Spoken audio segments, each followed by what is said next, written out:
Hello students. Today we are going to understand mineral resources and food resources in environmental science. First of all, we will learn about the mineral resources and we know mineral is a natural occurring substance of definite chemical composition and identifiable physical properties क्योंकि mineral की हम बात करें ये nature में हमें मिलता है क्यों और यह जो नेचुरली अकरिंग सब्सटेंस है उसकी एक डेफिनेट केमिकल कंपोजिशन है और उसकी उस डेफिनेट केमिकल कंपोजिशन के बेसिस पे एक आइडेंटिफाइड फिजिकल प्रॉपर्टीज भी है। हम ये देख सकते हैं यहाँ पर बहुत सारे स्टोन्स हैं और ये इसकी मिनरल कंपोजिशन के बेसिस पे इसकी फिजिकल अपीयरेंस भी अलग अलग बता देते हैं। और हम जानते हैं कि और एक मिनरल होता है और वो क्या होता है कि कॉम्बिनेशन ऑफ मिनरल्स, तो जिसको हम क्या कर सकते हैं यूजफुल सब्सटेंसेस में कन्वर्ट कर सकते हैं, चाहे वो मेटल हो। और मेटल के फॉर्म को हम डिफरेंट डिफरेंट प्रॉपर्टीज के बेसिस पे डिफरेंट डिफरेंट प्लेसेस पे इसका एप्लीकेशन करते हैं और उसी एप्लीकेशन की वजह से हम इसका और एक्सट्रैक्शन भी करते हैं। और हम जानते हैं कि जो ओर्स है और जो मिनरल्स हैं वह over a period of millions of years in the earth crust, पृथ्वी की जो सतह है उस पर एकदम बहुत वर्षों तक, अनेक वर्षों तक, periods of millions of years वहां पे रहे हैं, लाखों वर्षों से वो रहे हैं, तब जाके वो मिनरल के फॉर्म में आए हैं। जैसे कि आयरन है, जिंक है, एल्यूमिनियम है, कॉपर है, मैग्नीज है। कुछ ऐसे मटेरियल होते हैं जो इंडस्ट्रियल यूज के लिए काफी महत्वपूर्ण होते हैं। Important non-metal resources includes coal, salt, clay, cement, silica, stone, used for building materials such as granite, marble, limestone constitute another category of minerals. Minerals with special properties that humans value for their aesthetics and ornamental values. हम जानते हैं इस प्रकार के जो stones होते हैं इसको हम ऑर्नामेंट या एस्ट्रोलॉजिकल जो प्रेडिक्शन होती है उसको मेंटेन करने के लिए इन ओर्स को और इस ऑर्नामेंटल जो एंटिटी है इसको हम यूज करते हैं एस्थेटिक्स फॉर्म में। सौंदर्य प्रसाधन के हम जानते हैं कि डायमंड्स हैं, एमराल्ड है, रूबीज हैं, ये सब मिनरल्स हैं। और इसके बाद हम जानते हैं कि जो गोल्ड का लस्टर है, सिल्वर और प्लेटिनम का है, वो भी ऑर्नामेंट के फॉर्म पे यूज किया जाता है। Minerals in the form of oil, gas and coal are formed when ancient plants and animals were converted into underground fossil fuels। और ये फॉसिल फ्यूल्स के बाद ही ये चीज़ें हमें मिल पाई। मिनरल्स ऑयल के फॉर्म में मिनरल्स हैं, गैस के फॉर्म्स में है, कोल के फॉर्म्स में है, ये फॉसिल फ्यूल से ही हमें मिलते हैं। Minerals and their ores need to be extracted from earth interiors, यानी जो हमने पृथ्वी की सतह से निकाला है, अर्थ के इंटीरियर से निकाला है, उसको फिर हम फर्दर एक्सट्रैक्ट करने की जरूरत पड़ती है। This process is known as mining, यानी माइनिंग से ही हम मिनरल्स को एक्सट्रैक्ट करते हुए करने के लिए निकालेंगे। और उसके बाद हम जानते हैं कि जो माइनिंग होती है, माइनिंग ऑपरेशंस होते हैं, 4 स्टेजेस में होते हैं। ये है हमारे पास माइनिंग का पूरा सा प्रोसेस, जिसमें कि क्या-क्या हो सकता है, प्रोस्पेक्टिंग्स हो सकती है, means the searching for the minerals, यानी सबसे पहले हम उस सरफेस में ढूंढेंगे कि कोई मिनरल्स मिलेगा नहीं मिलेगा, तो इसको हम बोलते हैं प्रोस्पेक्टिंग्स। दूसरा है exploration, accessing the size, shape, location and economic value of the deposit, उसको बोलते हैं एक्सप्लोरेशन। तीसरा पॉइंट है डेवलपमेंट, अब जहां पे हमें मिला और उसकी साइज शेप लोकेशन मिली तो उसका डेवलपमेंट क्या होगा, work of preparing access to the deposit so that minerals can be extracted from it. तो उसका हमने क्या किया, जो एक्सट्रैक्ट था हमारे पास उसको हमने डेवलप करने के लिए एक सिंपल मिनरल वाले एक प्लांट में लेके गए। उसके बाद एक्सप्लोरेशन हुआ, उस एक्सप्लोरेशन का से में हमने extracting the minerals from the mines, जो मिनरल्स हमें माइन से मिले हैं उसमें से हम क्या करेंगे, मिनरल्स को एक्सट्रैक्ट करेंगे, मेटल में कन्वर्ट करेंगे, एक्सप्लॉइटेशन करेंगे, उसके बाद फिर हम इसको निकालेंगे। यानी माइनिंग अभी फिलहाल हमने मेटल में कन्वर्ट नहीं किया, लेकिन माइनिंग में इनिशियल 4 स्टेजेस से हम मिनरल को कलेक्ट करेंगे। पहली बात हमने बात कही प्रोस्पेक्टिंग, दूसरा है एक्सप्लोरेशन, तीसरा है डेवलपमेंट और फोर्थ है एक्सप्लॉइटेशन। इसके बाद हम जानते हैं माइनिंग करने के जो प्रोसेस है वो 2 प्रकार के हो सकते हैं। एक तो सरफेस या जिसको हम ओपन कट और स्ट्रिप माइंस कहते हैं, और दूसरा हो सकता है सब सरफेस या डीप और सॉफ्ट माइंस। एक सरफेस क्रस्ट के अर्थ क्रस्ट के ऊपर ही ऊपर निकालेंगे हम, दूसरा हम डेप्थ में जाके मिनरल्स को निकालेंगे। कोयला है, मेटल है, नॉन मेटलीफेरस जितने मिनरल्स होते हैं वो अलग अलग तरीके से उनका माइनिंग की जाती है। The method chosen for mining will ultimately depend on how maximum yield may be obtained under the condition at minimum cost. कम से कम पैसे में जितना ज़्यादा से ज़्यादा निकल जाए उस प्रोसेस को सबसे ज़्यादा अपनाया जाता है। और दूसरी बात, बड़ी बात है, जो उसमें काम करने वाले पर्सनल्स हैं उनको कम से कम खतरा हो। अधिकतर मिनरल्स को प्रोसेस करना पड़ता है, उनकी unstable they become unusable. Basically जो यूज करने से पहले मिनरल्स को अलग अलग प्रोसेस से गुजरना पड़ता है। तो जो टेक्नोलॉजी हम यूज करते हैं वो डिपेंडेंट है presence of resources and energy necessary to make them usable. बिना टेक्नोलॉजी के इसको यूज कर और रिसोर्स से मेटल को कन्वर्ट करना या यूजेबल बनाना पॉसिबल नहीं है। तो माइनिंग सेफ्टी बहुत ज़रूरी है, माइंस के लिए सेफ्टी ज़रूरी है, क्योंकि माइनिंग जो है एक हजार्डियस ऑक्यूपेशन है, बहुत नुकसानदेह हो सकता है उनके लिए, जो वर्कर्स हैं उनके लिए। Safety of mine versus workers is important. अगर इनका माइनिंग में जितने वर्कर्स लेबर्स हैं उनकी अगर सेफ्टी नहीं हो पाई तो वो एक प्रॉब्लम है, which is an important environmental consideration of industry. Surface mining जो होती है अगर हम देखें यहाँ पे वो लेस हजार्डियस है, अंडरग्राउंड माइनिंग से लेस हजार्डियस, क्योंकि इसमें बहुत नीचे तक डेप्थ तक वर्कर्स को नहीं जाना पड़ता। मेटल माइनिंग जो होती है वो लेस हजार्डियस है देन कोल माइनिंग। कोयले में तो बहुत ज़्यादा दिक्कत आ जाती है, अभी हम आगे समझेंगे क्या प्रॉब्लम रहती है। In all underground mines rocks and roof falls, floodings and adequate ventilation are the greatest hazards. क्योंकि अंडरग्राउंड में हम जाएंगे तो हो सकता है जहाँ पे खुदाई चल रही है वो जो रॉक्स हैं वो आसानी से टूट जाएँ, उनकी जो रूफ्स हैं वो फॉल हो जाएँ, गिर जाएँ, उनकी छत जो है वो गिर जाएँ। फ्लड हो सकता है, अंदर पानी जो वाटर टेबल है वहाँ से फ्लडिंग हो जाए, हो सकता है। इनएडिक्वेट वेंटिलेशन, तो वहाँ पे हवा उतनी ज़्यादा होती नहीं है। तो large exploitation have occurred in coal mines. तो बहुत सारे माइनर्स हैं जो निकाल रहे हैं उनको, जो लार्ज एक्सप्लोजन्स हैं उसकी वजह से कोल माइंस में बहुत सारे लोग मारे जाते हैं। हार्मफुल गैसेज हैं वहाँ से निकलती हैं, तो वहाँ के माइनर्स उसमें डेथ हो जाती है उनकी। More miners have suffered from disaster due to the use of explosive in the metal mines. क्योंकि अधिकतर केसेस में जो माइंस में से मिनरल्स निकाली जाती तो वहाँ पे एक्सप्लोजन भी करना पड़ता है, तो उसकी वजह से डिजास्टर भी हो सकते हैं। Mining poses severe long term occupational hazard to the miners. Due dust produced during mining operation is injurious to health. सबसे ज़्यादा महत्वपूर्ण जो समझना है वो यही है कि जो भी माइंस हैं वहाँ पर जितनी भी जो डस्ट आ रही है, प्रोड्यूस हो रही है माइनिंग ऑपरेशन में, वो सबसे ज़्यादा इंजीरियस होती है हेल्थ के लिए, क्योंकि वो एक प्रकार का लंग्स डिजीज पैदा करती हैं जिसको हम ब्लैक लंग्स कहते हैं। न्यूमोकोनिसिस कोनियोसिस इसको हम बोलते हैं, क्योंकि इसमें क्या हो जाता है पूरे लंग्स में जो कार्बन डस्ट है ब्लैक और ख़ास तौर पे कूल डस्ट है वो डिपॉजिट हो जाती है, जिसकी वजह से माइनर्स के और जो लेबरर्स हैं उनके जो लंग्स हैं वो ब्लैक हो जाते हैं, इसीलिए इसको न्यूमोकोनिसिस बोलते हैं। तो ये डिजीज़ ख़ास तौर पे ऐसे वर्कर्स को होती है जो माइंस में काम करते हैं।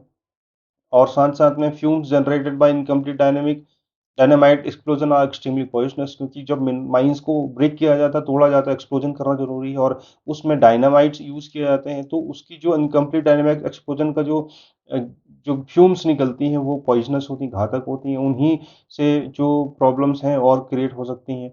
जो मीथेन गैस, मान लेते हैं जब खुदाई हो रही है वहाँ पे माइंस में से मिनरल्स निकाले जा रहे हैं, जो मीथेन की गैस वहाँ से निकल रही है emanating from the coal strata, वो भी हजार्डियस है हेल्थ के लिए। वो लेकिन बहुत ज़्यादा पॉइजनस ना होने के कारण उसकी कंसेंट्रेशन के बेसिस पे इसका प्रभाव पड़ता है, लेकिन ये भी एक प्रकार की हजार्डियस गैस है और हजार्डियस टू हेल्थ है। ऑल्दो पॉइजनस बहुत ज़्यादा नहीं है, लेकिन फिर भी इसका इम्पैक्ट माइनस के ऊपर ज़्यादा पड़ता है। रेडिएशन, अगर हम यूरेनियम माइंस से यूरेनियम निकाल रहे हैं तो वहाँ का जो रेडिएशन है वो भी हजार्डियस है। अब केस स्टडी देखते हैं मिनरल्स रिसोर्सेज में। सरिस्का टाइगर रिजर्व जो राजस्थान में है, यहाँ पर इनिशियल स्टेज में सरकार ने, फॉरेस्ट डिपार्टमेंट ने ये कहा था कि भैया ठीक है, आप लोग यहाँ के लैंड्स में से मिनरल्स निकालिए, तो उस लैंड को लीज पे दे दिया था उन्होंने। और लेकिन बाद में क्या हुआ, जो वहाँ के लोकल एरियाज थे, वहाँ की इन्वायरमेंटल प्रॉब्लम इश्यूज को देखते हुए, जो डिफरेंट डिफरेंट एक्टिविटीज थी, तो वहाँ की एक्वेटिक और साथ साथ में जो जंगल की जो लाइफ थी, तो वहाँ की वो डिस्टर्ब हो रही थी। जो लोकल पीपल थे तो उसके अगेंस्ट उसने फाइट किया, और माइनिंग लॉबी को दूर करने के लिए तो उसने पीआईएल फाइल की थी 1991 पे सुप्रीम कोर्ट में। देखिए, इसका मिनरल्स निकालने ज़रूरी है, लेकिन मिनरल्स निकालने के लिए जो रूल्स एंड रेगुलेशंस हैं उसका फॉलो करना भी बहुत ज़रूरी है। तो सरिस्का टाइगर रिजर्व राजस्थान में एक केस आया है, और इसकी माइनिंग की वजह से इन्वायरमेंटल प्रॉब्लम क्या क्या हो सकती है, इसको हम समझें तो हम जानते हैं कि माइनिंग ऑपरेशन इन्वायरमेंट को डिग्रेड करने के लिए सब सोर्सों में से सबसे इम्पोर्टेंट सोर्स है, क्योंकि ये अनेक प्रकार से चीज़ों को इफेक्ट करता है, इम्पैक्ट डालता है। Extraction of all these products from the lithosphere has a variety of side effects, क्योंकि लिथोस्फीयर अर्थ की जो क्रस्ट है वहां से निकाला जाएगा जितने भी मिनरल्स हैं, तो उनके जो निकालने के बाद की जो कंडीशंस हैं उससे इफेक्ट्स ज़्यादा होते हैं, साइड इफेक्ट्स ज़्यादा होते हैं। उससे क्या होगा, डिप्लीशन होगा। किसका डिप्लीशन होगा, जो लैंड्स हैं माइनिंग की वजह से जो अवेलेबल लैंड है उसकी डिप्लीशन होगा। Waste from industries, conversion of land to industry, and pollution of land, water and air by industrial waste. तो ये साइड इफेक्ट्स किसके होंगे, माइनिंग की वजह से साइड इफेक्ट्स हो गए। तो उसके बाद हम बात करते हैं इसको दूर करने के लिए सबसे महत्वपूर्ण चीज़ ये है कि public awareness of this problem is a global nature and environment action to stem the damage to the natural environment have led to the numerous international agreements।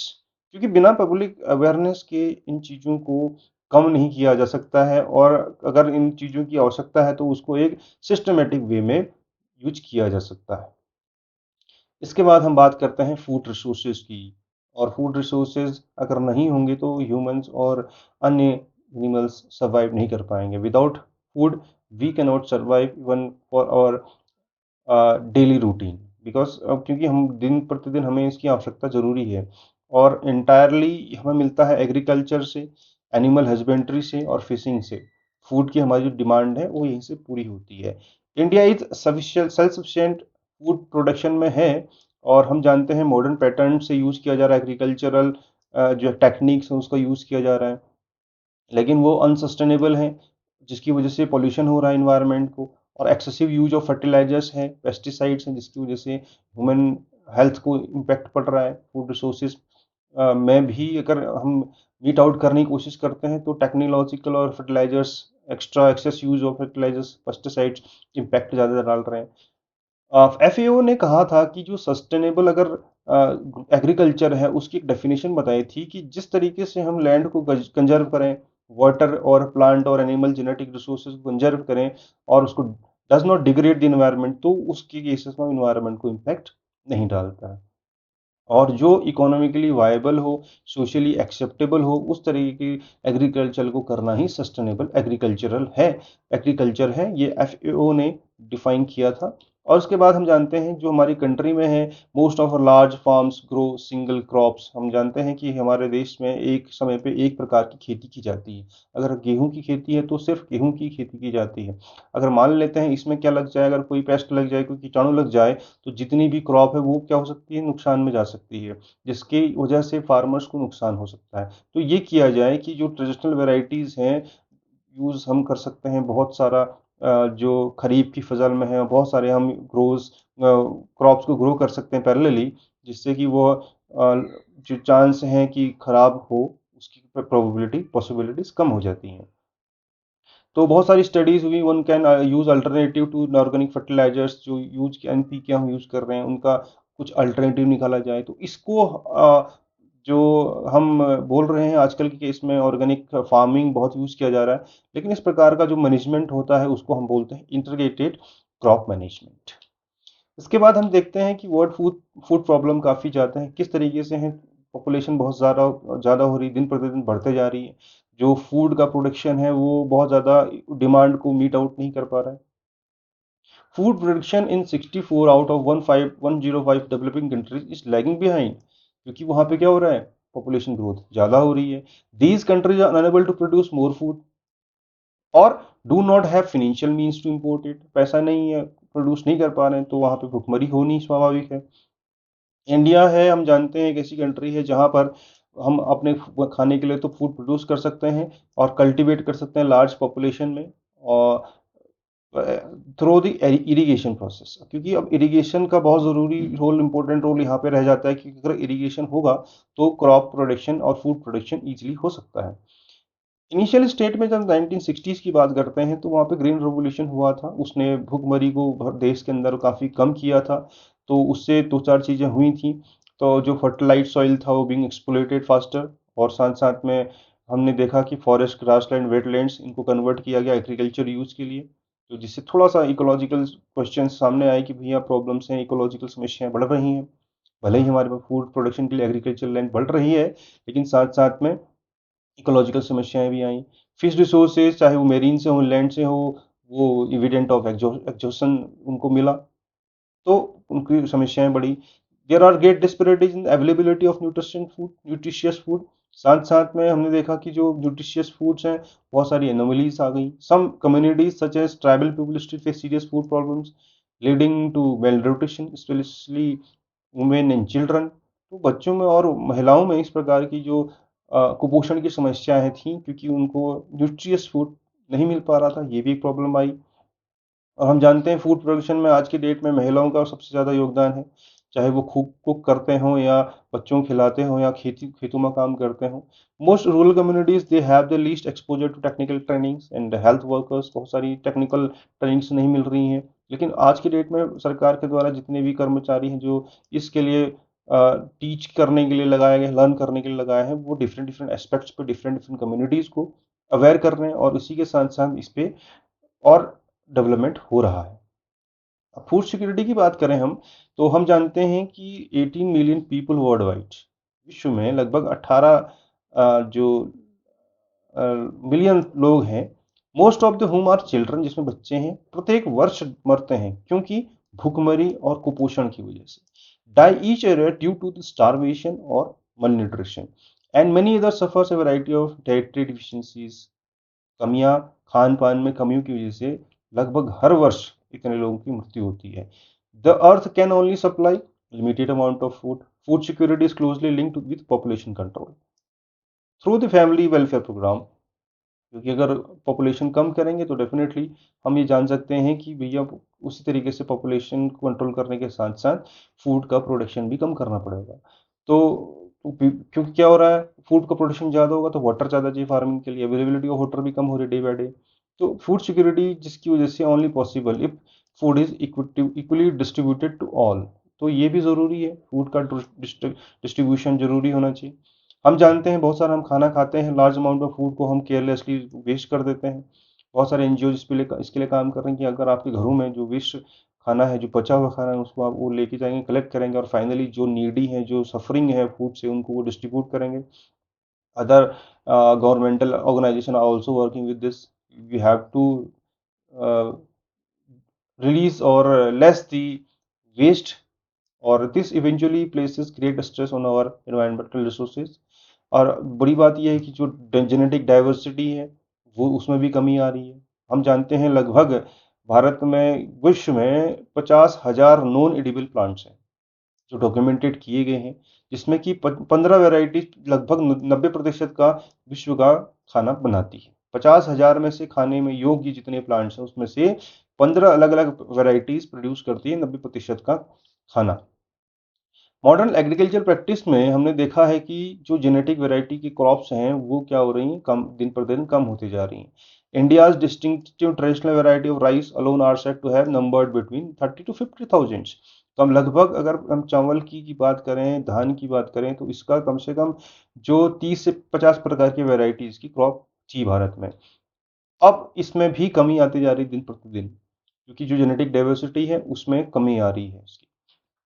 एक हम सॉल्यूशन देख सकते हैं कि अल्टरनेटिव फूड सोर्स है क्या, कुछ हो सकता है क्या, देखते हैं। Food can be innovatively produce if you break out the current agriculture pattern. कैसे करेंगे, तो जिसमें क्या हो सकता है, न्यू एवेन्यूज में काम करना है खाना बनाने के लिए, फूड को प्रोड्यूस करने की, especially such as using forest for their multiple non wood forest products which can be use for food if harvested sustainably. This can include food है, मशरूम्स हैं, सेप्स हैं, गम्स हैं। तो इस प्रकार से हम इसको फूड अल्टरनेटिव में ले सकते हैं। तो लेकिन इस प्रकार की चीज़ें जो हैं लोगों को एक नए तरीके से दिखा सकती हैं। लेकिन हम इसमें एक केस स्टडी देखें तो केस स्टडी में हमने देखा इज़राइल कंट्री को देखा था। इज़राइल ने जो इरिगेशन सिस्टम है उसमें ड्रिप इरिगेशन टेक्नोलॉजी को यूज़ किया था, और जब उन्होंने देखा कि इसका जो प्रैक्टिकल है वो काफ़ी ज़्यादा फ्रूटफुल है और शॉर्ट टाइम में बहुत अच्छा ये ड्रिप इरिगेशन सिस्टम से लगभग इनकी जो लगभग इनकी जो प्रोडक्शन है उसमें इंक्रीमेंट हुआ है। और इसी टेक्निक से एफिशिएंसी को उन्होंने इरिगेशन इस प्रकार की इरिगेशन टेक्निक से लगभग 95% बढ़ा दिया। हम देख रहे हैं, ये हमारे पास दो पिक्चर्स हैं।